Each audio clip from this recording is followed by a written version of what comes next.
Jussil tuleb hammas ära.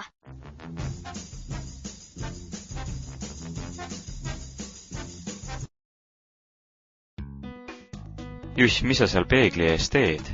Mul üks hammas logiseb suus. Juss, see peabki logisema, see on piimahammas. Mis see piimahammas on? Vaata, alguses on lapse suus 20 piimahammast, aga 6-aastaselt hakkavad piimahambad ära kukkuma ja suhu tulevad jäävhambad. Aga mitu neid on? Jäävhambaid on rohkem, neid on 28 kuni 32 tükki. Aga kuidas need kõik mu suhu ära mahuvad? No sa ju kasvad kogu aeg suuremaks ning su lõualuu kasvab ka. Niimoodi mahub sinna palju rohkem hambaid. Ema, kui palju sul hambaid on? No mis küsimus see on? Las ma mõtlen. Mul on 27 päris hammast, üks valehammas ja 2 tühja kohta ka. Mis see valehammas on? Vaata, kui ma väike olin, siis ma ei pesnud hambaid eriti korralikult. Niimoodi tuli suureks saades 3 hammast välja tõmmatas, sest nad läksid väga katki.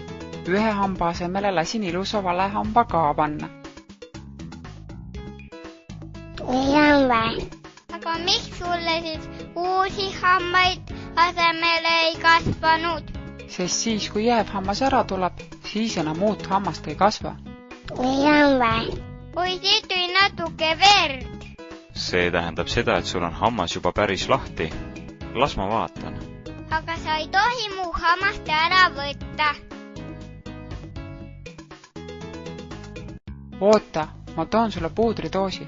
Ma tahan see hamba ära võtta, aga ma ei jõua. Kui mina väike olin, siis panin ma niidi ümber hamba ja tõmbasin. Kas tahaksid proovida? Jah, pane niit, aga sa ei tohi tõmmata.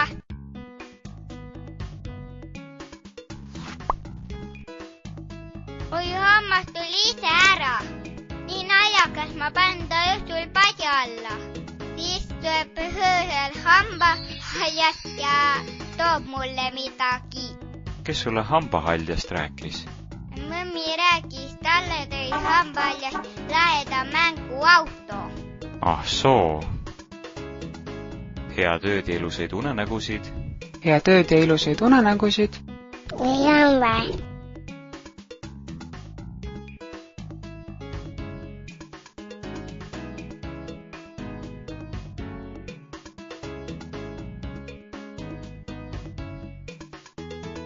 Vaadake, mis hambahaljad mulle tõi.